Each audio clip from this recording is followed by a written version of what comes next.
Hey, welcome back to this three-part series about YouTube's rules of the road. In our last video, Kelly talked about our community guidelines and how they're enforced. In part 2, I'll get into how copyright works. Copyright is a legal right that gives the creator of an original work the exclusive rights to determine how it's used.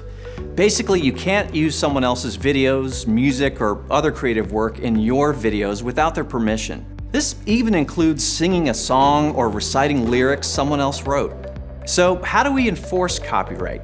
When a copyright owner sends a valid legal complaint, known as a takedown notice, we take down the content. We're required to do this by law. We're also required to prevent people from repeatedly violating other people's copyright on YouTube. So we set up a copyright strikes system. If your content is the subject of a takedown notice, we'll issue a copyright strike. Our copyright strike system and community guidelines strike system don't affect one another.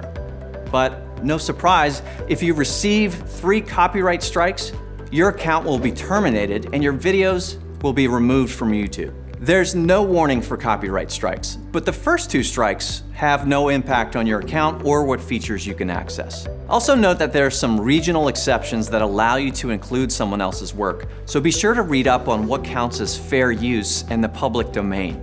You may have also heard of Content ID and wonder how it relates to copyright.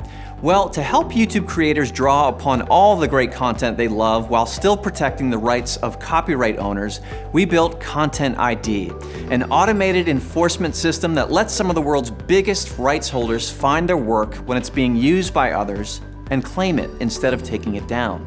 So even though Content ID has a lot to do with copyright, a Content ID claim is not the same as a copyright takedown notice. In exchange for not issuing takedowns, which would result in copyright strikes, rights holders can use Content ID claims on videos to either track video performance but leave the video on the site, to block it on a country-by-country basis, or most often they choose to monetize the video by placing ads on it.